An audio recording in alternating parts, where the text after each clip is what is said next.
como tem vários ministros, vamos pregar vários tipos de coisas. E aí começam as invencionices, começam as falsas revelações, começam as invenções humanas.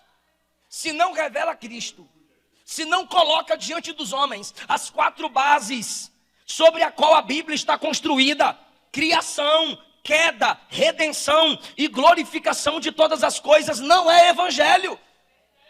Se o pregador, se o pastor, se a igreja, se a música, se a mensagem não mostra que Deus é o Criador, que o homem é caído e dependente da graça, que só há redenção em Cristo e que um dia Ele virá para restaurar todas as coisas, não é evangelho, não é. Estar atento, Apocalipse capítulo 1, a partir do versículo 3, diz assim: revelação de Jesus Cristo que Deus lhe deu para mostrar a seus servos as coisas que devem acontecer em breve, e que a deu a conhecer, enviando-a por meio de seu anjo a seu servo João, que tem testificado mediante a palavra de Deus e pelo testemunho de Jesus Cristo, acerca de todas as coisas que viu. Feliz o que lê, e os que escutam as palavras desta profecia, e guardam as coisas que nela estão escritas, porque o tempo está próximo. Continue a leitura comigo. João, às 7 igrejas que estão na Ásia, graça e paz a vós da parte do que é, e que era, e que há de vir. Graça e paz da parte dos 7 espíritos que estão diante de seu trono. Graça e paz da parte de Jesus Cristo, a testemunha fiel, o primogênito dos mortos, o soberano dos reis da terra, aquele que nos ama e com seu sangue nos soltou de nossos pecados e nos tem feito um reino sacerdotal para seu Deus e Pai, a quem seja a glória e o domínio para sempre e sempre. Amém. Podeis assentar, queridos. Eu quero falar com vocês sobre uma revelação vitoriosa. É isso que é o Apocalipse, revelação. Apocalipse significa desvendar. Apocalipse significa tirar o véu. É uma visão profética. Deus mostra a João e ele tem que escrever aquilo que vê. O céu se abre e do céu vem a capacitação para que João, na terra, não se esqueça de registrar tudo que viu. No capítulo 11 do livro de Daniel, Daniel estava tendo também revelações escatológicas a partir do capítulo 7. E no capítulo 11, ele tentou desvendar, registrar, continuar escrevendo sobre alguns mistérios. E o anjo disse a ele: encerra. Acabou aqui o nível de revelações para você. Mas para João não. Para João, ao contrário. No capítulo 22, Deus disse: não é para selar, não é para fechar, não é para esconder, é para revelar. Ela tem a finalidade, essa revelação tem a finalidade de dar esperança para a igreja. Porque a igreja que sofria no tempo de João sofre ainda hoje. Nós somos a continuação dos apóstolos. Os inimigos deles são os mesmos inimigos nossos. Pode ter mudado a estratégia. Se a perseguição se dava com leão, hoje a perseguição se dá por leis. Mas qual era a finalidade das perseguições? Calar os pregadores. Calar a mensagem da igreja. Claro que eu não sou um apóstolo João, mas o meu Instagram hoje está bloqueado em 27 países. O nosso bispo já teve seus e-mails e Instagrams hackeados, como já fizeram com os meus. A maioria dos pastores tem suas redes sociais ilimitadas.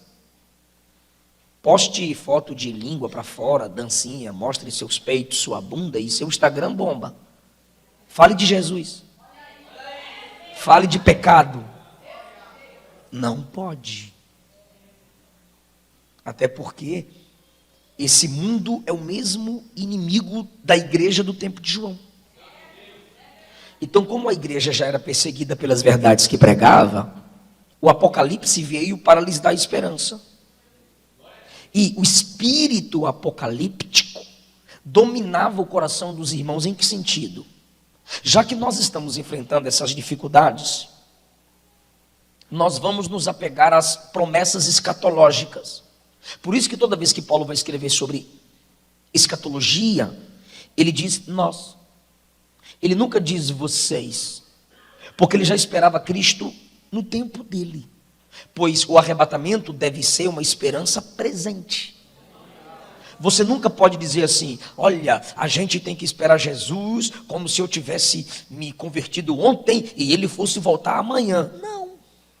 Tu tem que esperar Jesus como se tu tivesse se convertido agora e ele fosse voltar agora. Um exemplo, 1 Tessalonicenses 4, versículos 16 e 17. Paulo disse assim: o mesmo Senhor virá nas nuvens com alarido, voz de arcanjo e com trombeta de Deus. E os que morreram em Cristo ressuscitarão primeiro, e depois nós, os que estivermos vivos, subiremos juntamente com os ressuscitados e estaremos para sempre com o Senhor. Ele já esperava Jesus no tempo dele. A esperança da igreja, num tempo de perseguição, não era ouvir coach, não era entretenimento, não era shopping terapia. Tem gente que se estressa e às vezes funciona, legal, tudo bem. Só não vamos colocar isso como regra. Tem gente que se estressa ou entra em depressão, e não estou brincando com a depressão, eu estou falando aquele tipo de gente, estou com deprê. Aí vai para onde? Vai para o shopping, vai assistir Netflix, vai assistir Rede Esgoto. Para quê? Para ter alegria, para ter algum momento de paz. Outros vão pecar, tomar todas, voltar à vida de pecado. O cão voltando para o vômito e a porca lavada para a lama. E qual era a esperança da igreja no tempo de perseguição? Era dizer: ele vem. Ele vem. E tudo vai se resolver. Irmão, Apocalipse não é para amedrontar, é para consolar. Eu estou mostrando o propósito original do livro. Quer que eu te prove o que eu estou dizendo? Eu provo. Me mostre um livro na Bíblia que diz assim, ó: você é bem-aventurado se lê eu. Só tem um. Só tem um livro que diz assim: se você me ler, você vai ser feliz. Só um livro na Bíblia diz: se você meditar nas minhas palavras, você é mais que feliz. É o Apocalipse. Capítulo 1, versículo 3. Feliz o que lê. Feliz os que escutam as palavras desse livro. Isso quer dizer, se você lê o Apocalipse, você vai ter esperança. E o que acontece? Algumas igrejas, quando eu vou pregar aqui, eu digo: abra sua Bíblia no livro do Apocalipse. Eu já vejo o crente fazer assim: shhh. Eu preguei numa igreja no interior de Goiás sobre o Apocalipse, no capítulo 5. E quando eu acabei de pregar, a moça me chamou no corredor da igreja e disse: pastor, quando o senhor abriu o Apocalipse, eu fiquei com medo. E disse que já tentou ler o Apocalipse, mas não consegue. Por quê? Porque a gente quer ler o Apocalipse para revelar, para desvendar. Mas ele já é desvendado. O que tu está inventando? Você tem que ler o Apocalipse para ler. Leia, escute e diga amém. E o que não entender? Pergunta para quem sabe mais do que você, lá de ser orgulhoso. Não sabe? Pergunta. Esse livro é um livro de revelação para gerar esperança. Agora, o que ele revela? Que nos gera felicidade. Sendo ele o único livro profético da Bíblia que nos estimula a ler. De que modo? Prometendo felicidade. Só que, mesmo esse sendo o único livro que nos estimula a lê-lo, prometendo-nos felicidade, é o livro menos lido da Bíblia. É o livro que é menos meditado nas Escrituras, das Escrituras. Pela maioria dos pregadores, é o livro menos pregado. Por quê? Se é o livro que promete felicidade para quem o lê, é o livro menos lido. Porque o diabo odeia esse livro. O diabo odeia o Apocalipse. E quando você não lê o Apocalipse, você está agradando o Satanás. Por isso você murmura muito. Por isso você reclama muito.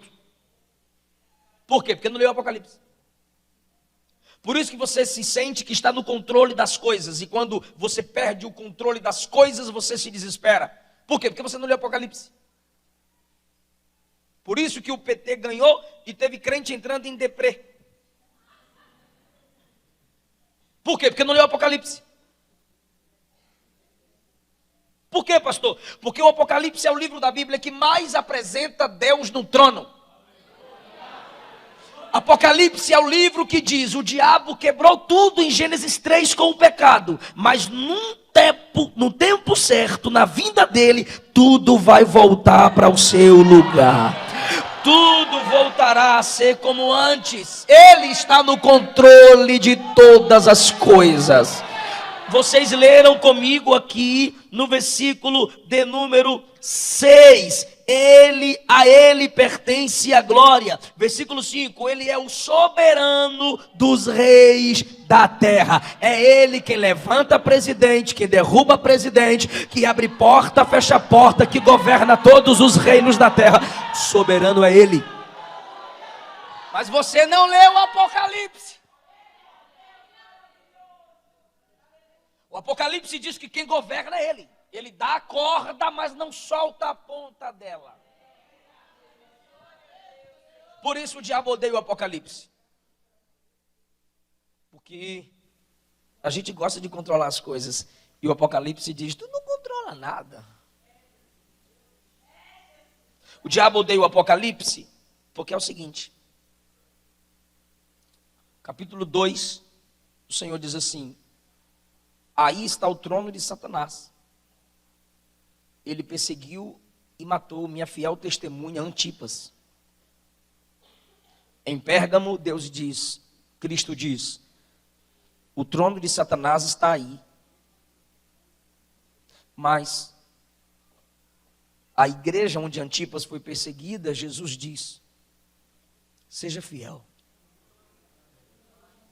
até a morte. A igreja em Pérgamo, onde está o trono de Satanás, o Senhor diz: a minha espada se levantará. Ou seja, para cada ação de Satanás, há uma intervenção de Cristo.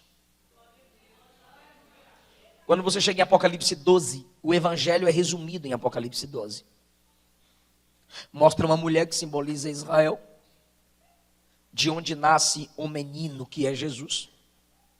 Esse menino cresce e é assunto aos céus. E o dragão persegue a criança desde o ventre, depois de nascido, e não consegue vencer. E o diabo é expulso do céu, em Apocalipse 12. Aí tu acha que o capeta vai ficar feliz vendo tu ler que ele é derrotado. No capítulo 16, há uma batalha, e o texto diz que os santos vencem a guerra, porque confiam na palavra de Cristo. No capítulo 17, a Babilônia, capítulo 17 e 18, a Babilônia, que é todo o sistema que se opõe a Cristo, é apresentado por uma mulher e por uma cidade. Por uma mulher, porque a idolatria é prazerosa, o pecado é prazeroso. O sistema que se opõe a Deus é apresentado como uma mulher prostituta, onde ela é envergonhada. E no capítulo 18, mostra que o sistema que se opõe a Deus é rico, com muitas pedras preciosas numa grande cidade. Tanto a mulher é envergonhada, quanto a cidade é destruída. E aí os anjos cantam: caiu. caiu a grande Babilônia. Você acha que o diabo quer que você leia por antecipação que todo o sistema que se opõe a Deus vai ser destruído? Quando você chega no capítulo de número 20, está escrito assim: e veio um anjo com uma corrente e prendeu o diabo por 1000 anos. Você acha que o capeta quer que tu leia que um dia ele vai ficar acorrentado? E o Apocalipse conclui assim: o diabo no lago de fogo, sendo atormentado para sempre, e a igreja reinando eternamente com Jesus. O diabo fará de tudo para que você não leia o Apocalipse. Como você não lê o Apocalipse, sua compreensão teológica de quem está no controle é limitado.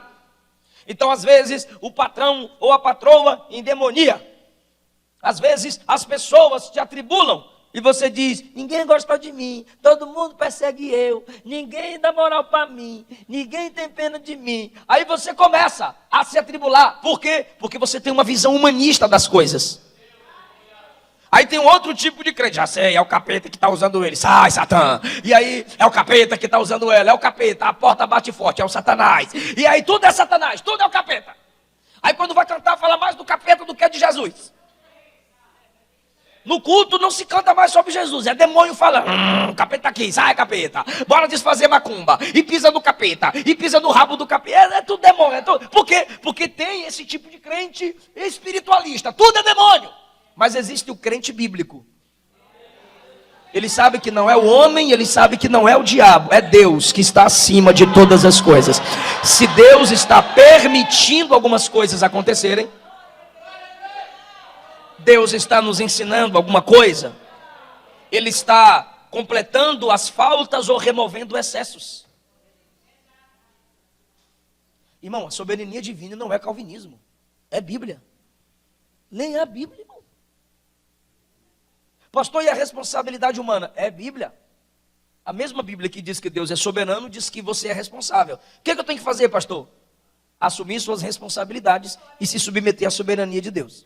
Pastor, mas eu não consigo encaixar as duas coisas. Consegue mesmo não, ainda bem que tu reconhece. Só creia no que a Bíblia diz: você é responsável e Deus é soberano. É isso que o Apocalipse faz. Coloca a nossa fé em seu devido lugar. Por que eu chamo esse livro de revelação vitoriosa? Primeiro, porque revela Cristo. Ele, versículo 1 diz assim: revelação de Jesus Cristo. Apocalipse é a revelação de uma pessoa, Cristo Jesus. A revelação do Apocalipse é centrada em Cristo. Revelação que o Pai deu. Cristo é o exaltado, é o glorificado. Cristo é o centro desse livro. O véu dos olhos das pessoas é retirado sobre Cristo. O véu que tapa, fecha, limita a visão que as pessoas têm de Cristo, no Apocalipse é removido. Versículo 1, a primeira revelação dele é Jesus Cristo. Aquele que era o mistério em João 1. Aquele que era o verbo no seio do Pai.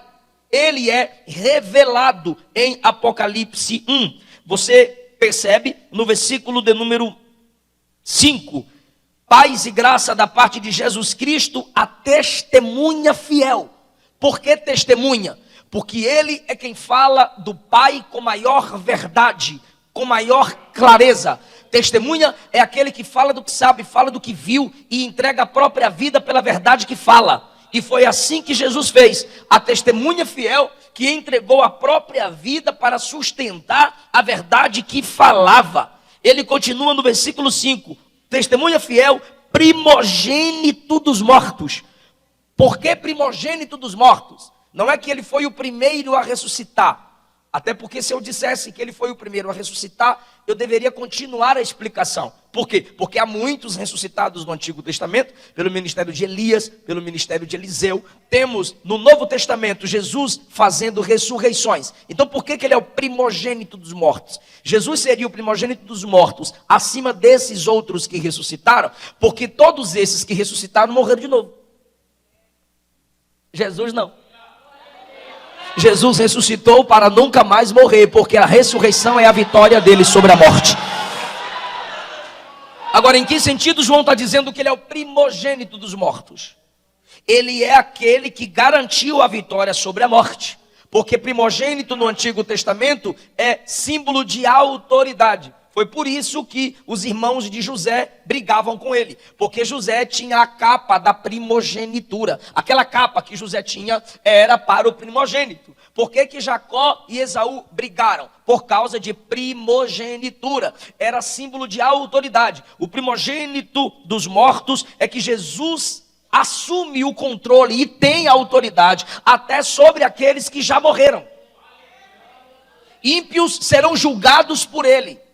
E os santos serão ressuscitados por ele. Primogênito dos mortos, o soberano dos reis da terra. Quer dizer que ele é maior do que todos os líderes da terra. Ele é maior do que todos os presidentes da terra. É ele quem os controla. Apocalipse é a revelação de Jesus. Por isso que é a revelação vitoriosa. Ele continua apresentando Cristo, o que nos tem amado. Na sua tradução pode estar escrito assim: aquele que nos ama. Não está escrito que ele nos amou, não está escrito que ele nos amará, está escrito que ele é aquele que nos ama. Ou seja, o seu amor é sempre presente, é eterno, é de agora. Aquele que nos ama e com seu sangue nos libertou, olha, oh meu Deus, olha como a Bíblia é linda. Ele nos ama agora, bora lá? Conjuga o verbo, quando que ele nos ama? Conjuga aí, é passado, presente ou futuro?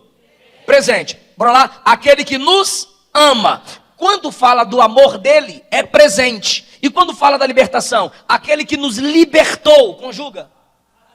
Aquele que nos libertou dos nossos pecados. O amor é presente, mas a libertação do passado, do pecado, é passado. Ou seja, ele não apenas te ama hoje. Ele te amou ontem, lá na cruz. Ele pagou o preço para te libertar dos pecados. Isso quer dizer que quem se sente amado hoje tem que também dizer que já é liberto do pecado. Então tem gente que gosta de dizer: ele me ama eu, mas tu vive no pecado? Como é que pode? Como é que você conjuga o verbo do amor no presente, ao mesmo tempo que o pecado está presente? Não há separação. Ele me ama hoje, desde que eu saiba que já fui liberto. O pecado não me domina mais. Então você não pode brincar com o amor de Jesus vivendo na prática do pecado. Ele não te ama no pecado. Porque é muito fácil essas igrejas inclusivas, essas igrejas do evangelho fácil, Nutella, ursinhos carinhosos. Ele te ama como você é. Ama não, ama não. Se fosse para aceitar do jeito que você é, ele não precisaria morrer, não precisaria ressuscitar, não precisaria enviar o Espírito para santificar, não precisaria. Aquele que nos ama e já nos libertou dos nossos pecados. E o que a gente é por natureza? Pecador. Ele te aceita como você está, mas não aceita como tu é não. Ele te transforma. Ele te santifica. Cristo nos libertou dos nossos pecados pelo seu sangue derramado. Cristo, 6, nos tem feito reino sacerdotal. 7, ele vem com as nuvens. 8, o alfa e o ômega. O que é o alfa? O início de tudo. Tudo começou nele. E o que é o ômega? A conclusão de tudo. Então toda vez que Jesus fala no Apocalipse que ele é o alfa e o ômega, sabe o que ele está dizendo? Eu não recebi minha vida de ninguém. Não recebi minha divindade de ninguém. Eu sou. E quando ele diz eu sou o ômega, sabe o que ele está dizendo? Eu não tenho como passar para ninguém, porque não tem ninguém depois de mim. Eu sou a conclusão, tudo começa em mim e termina em mim. Por isso que o escritor aos Hebreus diz, ele é o autor e consumador da nossa fé. Porque dele, fonte, por ele, processo, para ele, destino, são todas as coisas. A ele a glória eternamente. Ele é alfa, ele é ômega. Por isso que o Apocalipse é uma revelação vitoriosa, porque fala de Cristo Jesus. Do capítulo 1, meu som está baixando muito, se tiver como devolver o volume, por favor. Do capítulo 1 ao 3, Jesus é rei e sacerdote exaltado. Nos capítulos 4 e 5, Jesus é apresentado como cordeiro glorificado no trono. nos capítulos 6 a 18, Jesus é juiz de toda a terra. E no capítulo 19, ele volta à terra como rei e senhor dos senhores.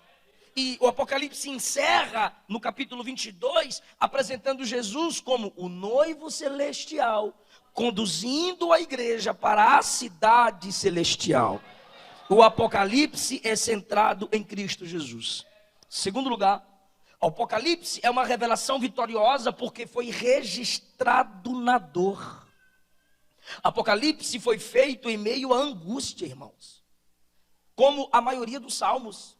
O Apocalipse foi feito em meio à dor, 95 depois de Cristo, durante o reinado de Tito Flávio Domiciano, que se autodeclarou Deus, e a igreja dizia, só há um Deus, e Domiciano dizia, o Deus agora sou eu, e Roma é a deusa do mundo, e a igreja dizia, não existe deusa, e não existe outros deuses, só há um Deus, e aí a igreja começou a ser perseguida.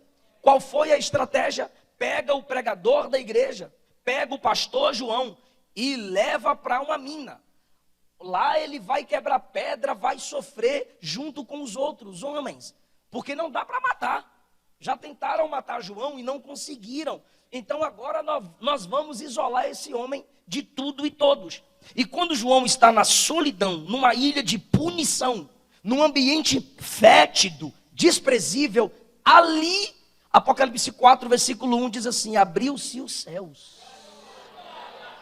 Quando as portas aqui embaixo se fecharam, o céu se abriu para João.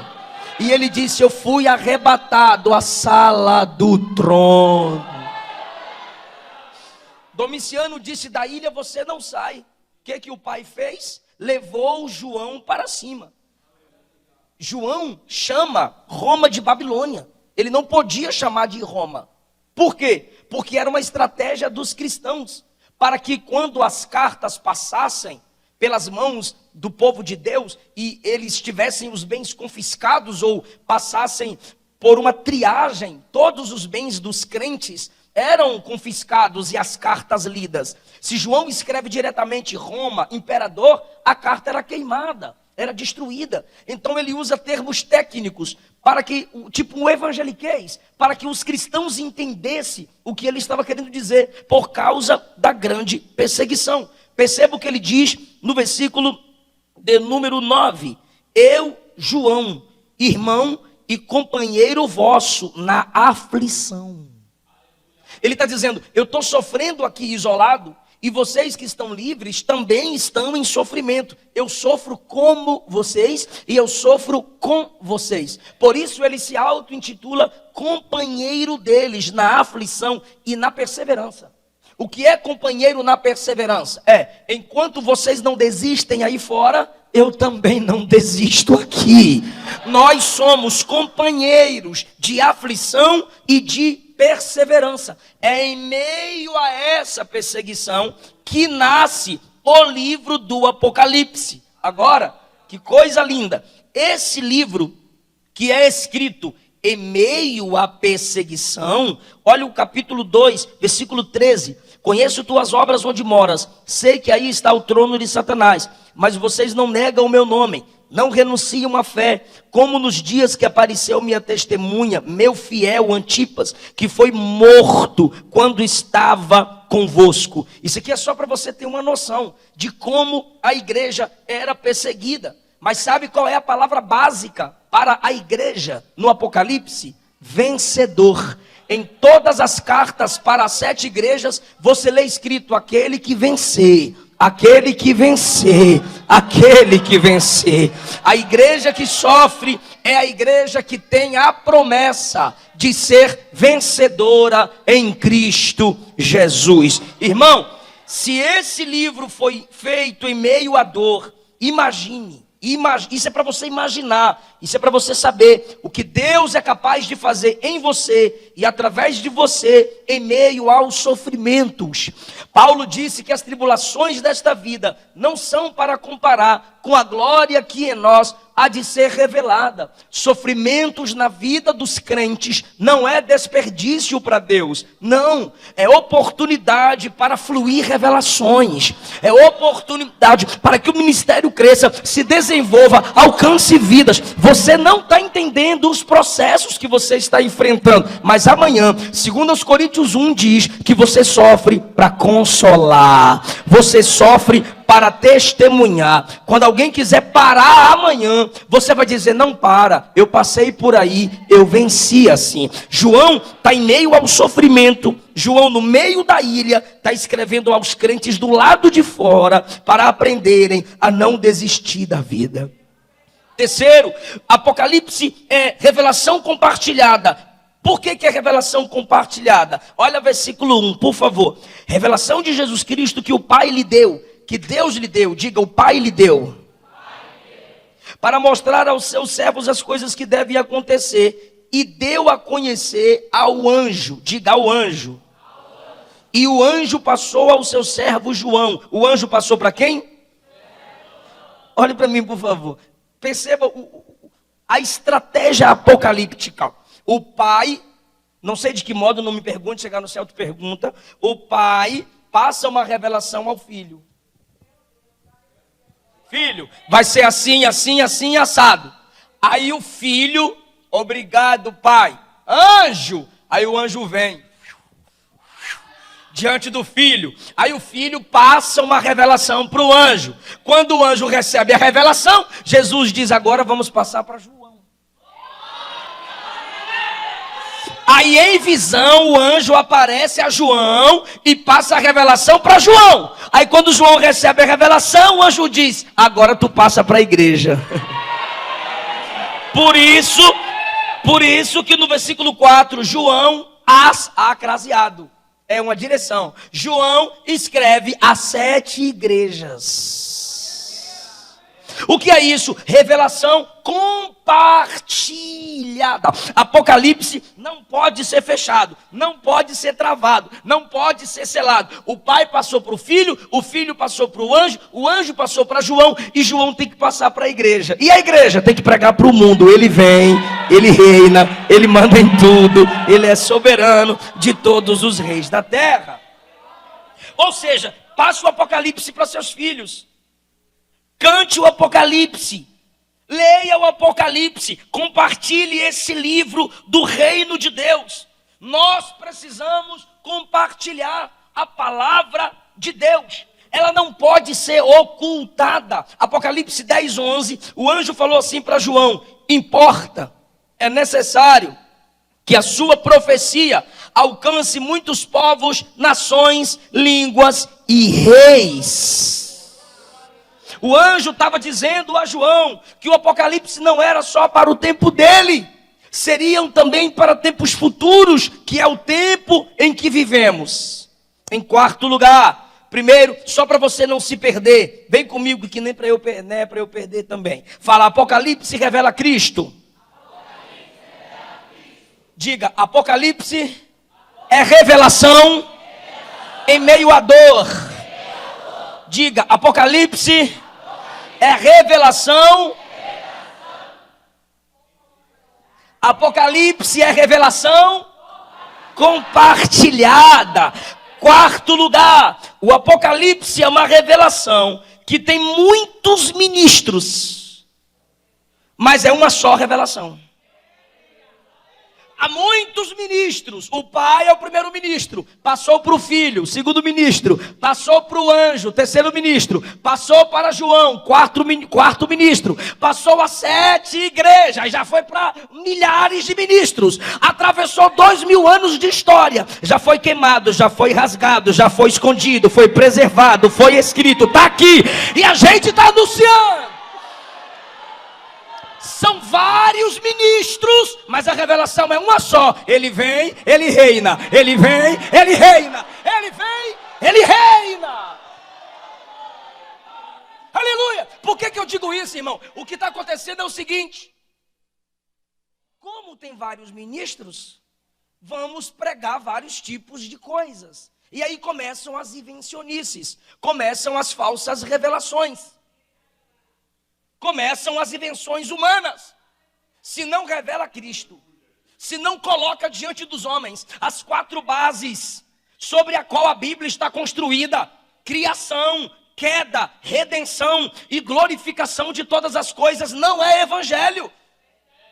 Se o pregador, se o pastor, se a igreja, se a música, se a mensagem não mostra que Deus é o Criador, que o homem é caído e dependente da graça, que só há redenção em Cristo e que um dia Ele virá para restaurar todas as coisas, não é evangelho, não é.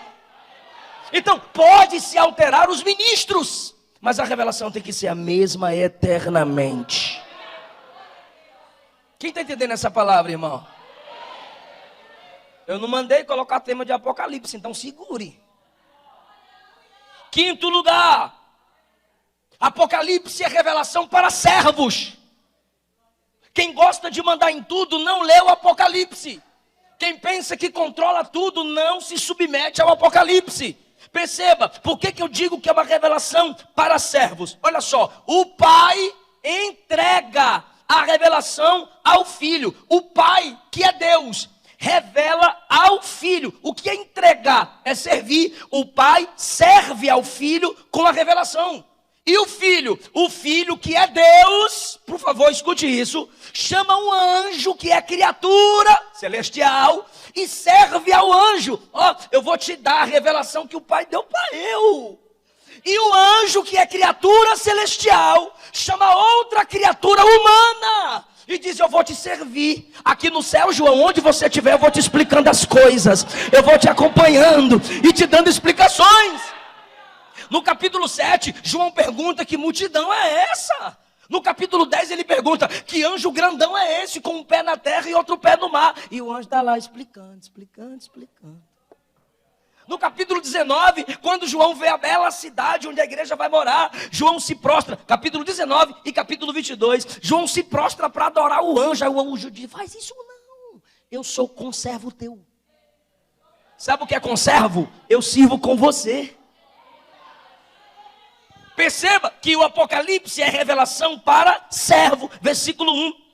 Revelação de Jesus Cristo que o Pai lhe deu para mostrar aos seus servos. Sinto muito, se a revelação apocalíptica ainda não tinha sido aberta para você, ou o pregador não foi servo, ou você não é servo, mas nesta manhã, Deus está te tornando servo, está te mostrando que você é servo, porque Apocalipse é para quem é servo. Ou seja, ele mostra que só há um trono, logo eu não estou no governo. Se eu não estou no governo, se eu não estou no controle, eu sou apenas um servo que se submete à vontade dele. Se você recebe a revelação de Deus, você precisa servir outros com essa revelação. Agora, pastor, de que modo eu recebo a revelação? Tem gente que não entende o que está escrito aqui, ó, revelação de Jesus Cristo. Revela CPF, revela nome, revela passado, só não revela Cristo nem pecado. Como que essa revelação chega em nós? Versículo 3, feliz, na sua versão deve estar bem-aventurado, feliz é aquele que lê, feliz aqueles que escutam. Esses são os 2 métodos de você receber a revelação da palavra. O irmão chegou para mim, pastor, encostou a cabeça dele na minha e fez assim: faz o download, Jesus, faz o download. Falei: irmão, vá ler. Bem-aventurado aquele que lê, diga singular. De novo, ó, bem-aventurado aquele que lê, diga singular. Agora é com você. E aqueles que ouvem. Não, é para falar o que é, irmão. Bem-aventurado aquele que lê e aqueles que ouvem. Por que isso? Por que o que lê é singular e os que ouvem é plural? A resposta é óbvia. Muitos são os que ouvem, mais são os que ouvem, menos são os que leem. Só que eu como professor, eu ia criticar. Eu critico. Uai, tu só quer ouvir, rapaz, vai ler. Eu estou discipulando um rapaz na nossa igreja, ele, pastor, manda uma pregação para eu ouvir hoje. Eu falei, que negócio de ouvir, vai ler. Não, mas quando eu assisto, eu estou aprendendo. Eu falei, eu abro a Bíblia, tu abre a sua? Ah, não, eu estou com o meu esboço, tu faz o teu a partir da minha pregação? Ah, não, então tu não está aprendendo, varão.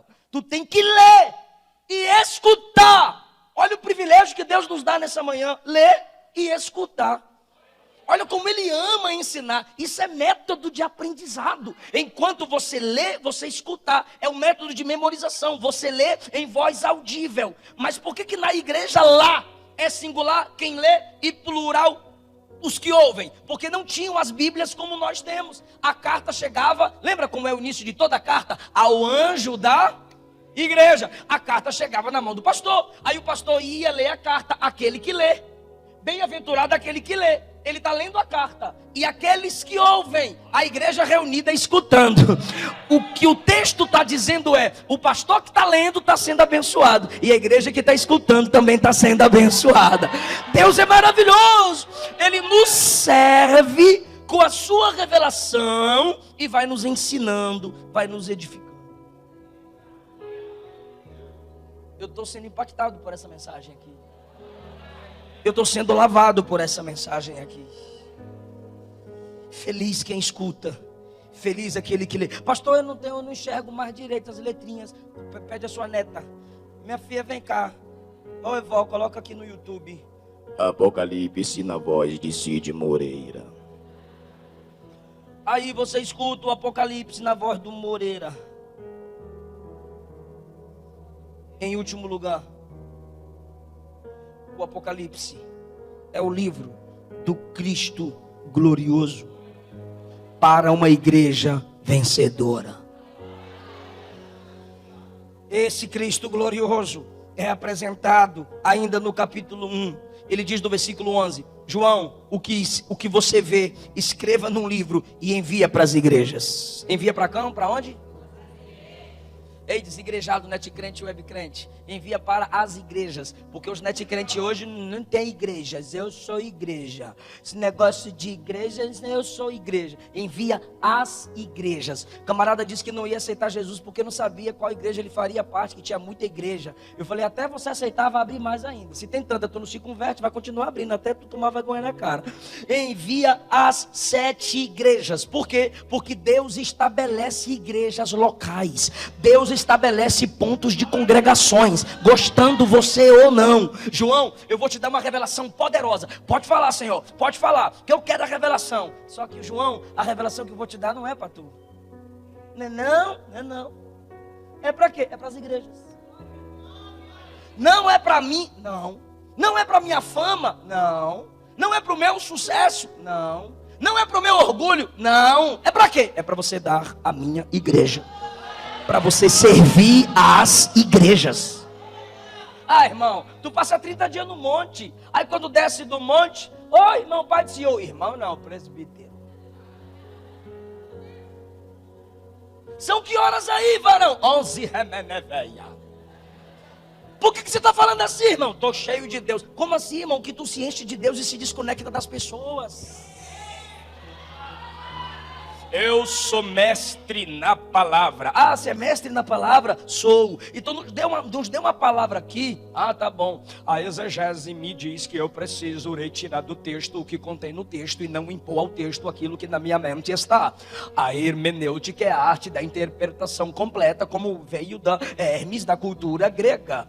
A homilética vem de homilia, segurar no microfone, erguer a voz, impor a voz, erguer o olhar. De pé, paletó abotoado. Sentado, paletó aberto, terno azul, sapato marrom, terno preto, sapato preto. Olhe sempre o relógio, chame sempre a atenção das pessoas, conte ilustração para não perder a atenção dos adolescentes e das crianças. E a igreja, no grego isso é assim, assim, no hebraico isso é assim, assim. A irmã diz, eu não trouxe o dicionário, não sei nem falar português. Ou seja, irmão, se eu digo que eu sou top, que eu tenho uma revelação, que eu estudei e tal, mas eu não consigo comunicar à igreja,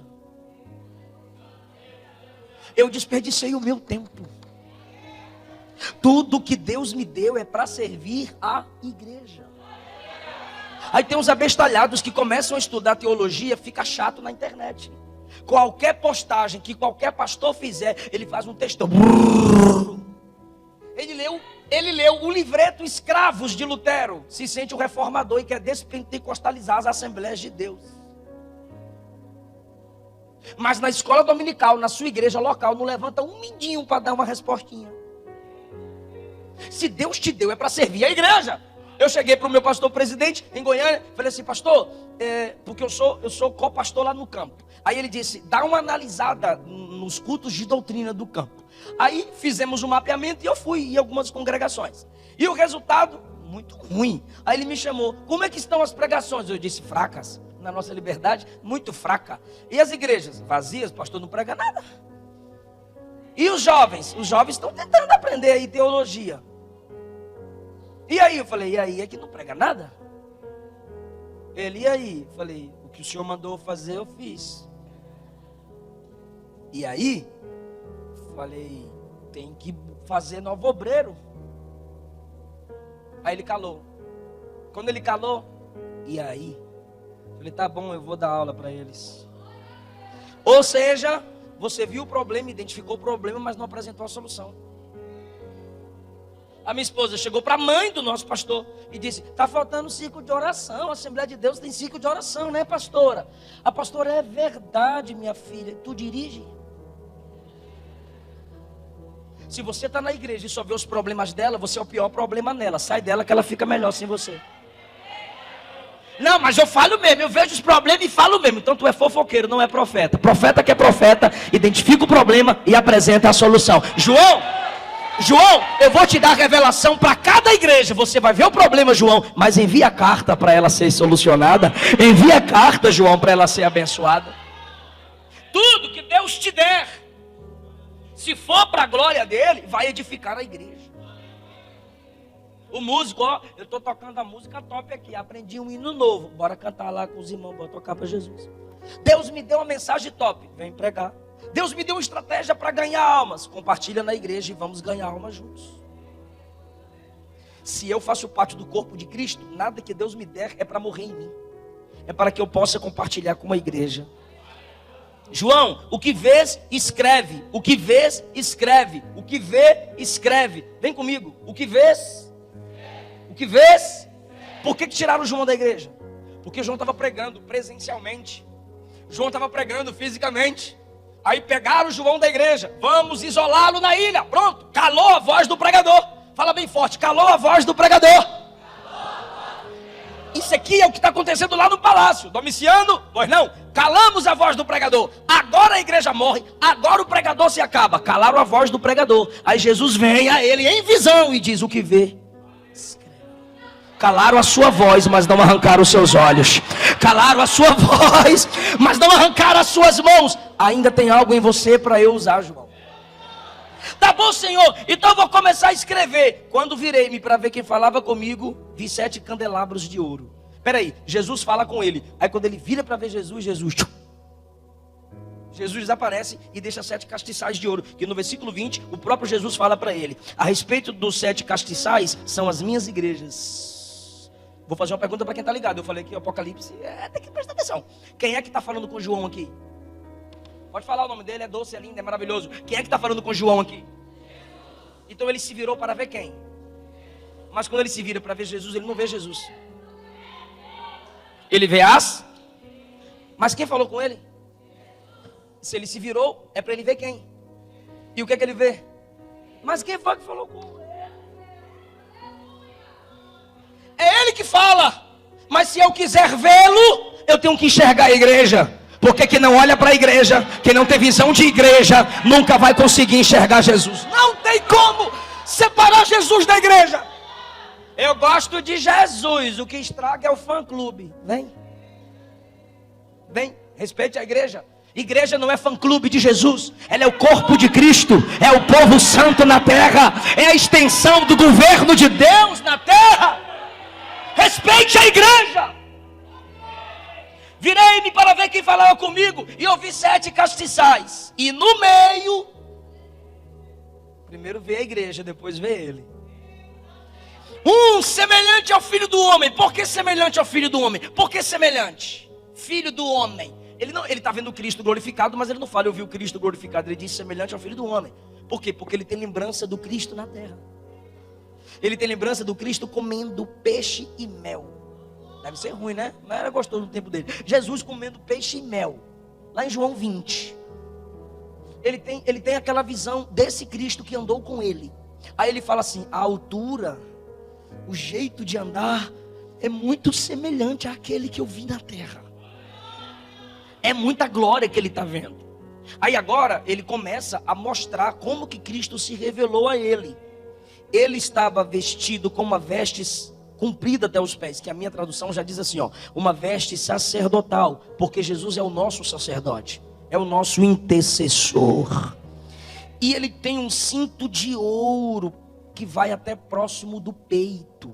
É ainda veste sacerdotal e veste real. Ele continua: sua cabeça e cabelos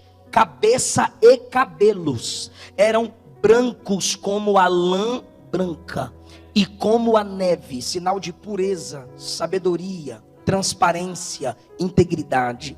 Seus olhos são como chamas de fogo. Ele tudo vê, não há nada oculto aos olhos dele.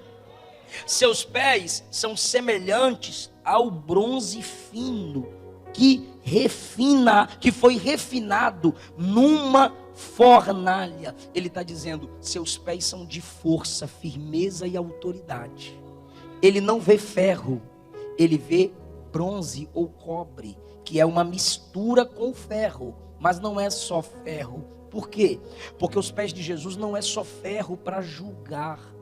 O ferro, os pés de Jesus têm o cobre ou o bronze que é flexível na fornalha. Ele está dizendo que onde Jesus caminha tem flexibilidade, tem juízo e tem amor, tem verdade e tem bondade.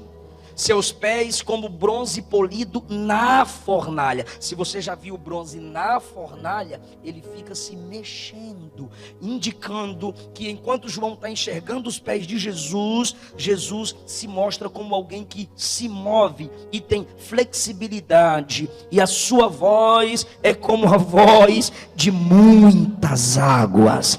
Me ajude, você já foi numa cachoeira? Quem já foi numa cachoeira?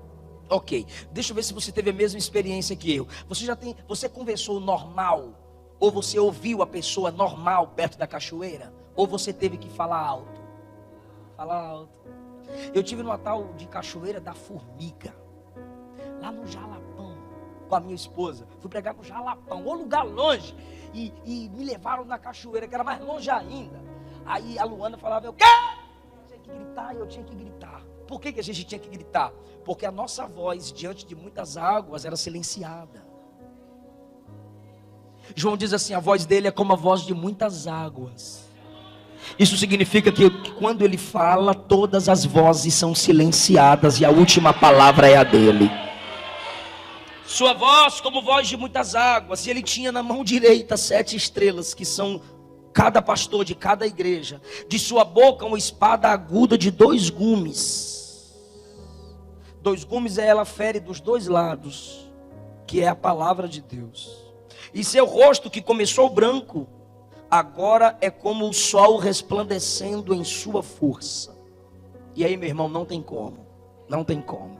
Versículo 17. Ao vê-lo, caí aos seus pés como morto. João está dizendo: eu não suportei a glória, eu não suportei sua presença. Tem gente que diz que está vendo o anjo e sai rodando na igreja com a perna só, né? Mas o verdadeiro impacto da presença de Deus, irmão, te joga no chão. Você não suporta, seu corpo não aguenta. E aí, pastor, e aí, irmão? Isso aqui está dizendo que o nosso corpo precisa ser transformado, para que um dia possamos enxergar o Senhor frente a frente. Isso vai acontecer quando? No dia do arrebatamento.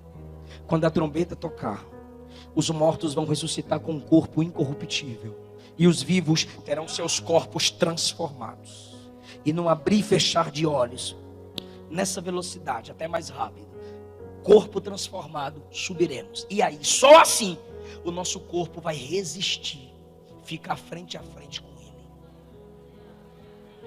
E você vai dizer que Ele é lindo. Você não vai cair como morto, você vai dizer: tu és lindo.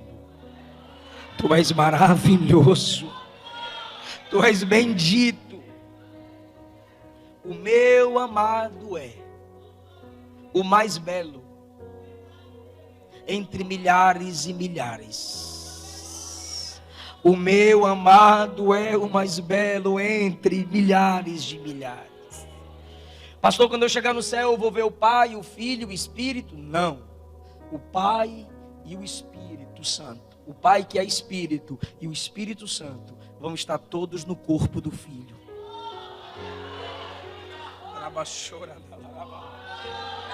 E quando você enxergar Jesus, você vai ver toda a plenitude da divindade.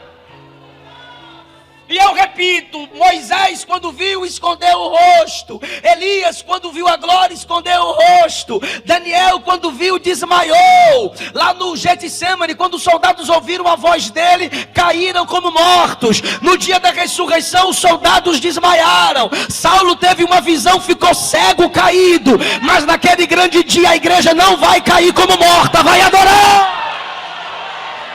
A igreja só vai adorar.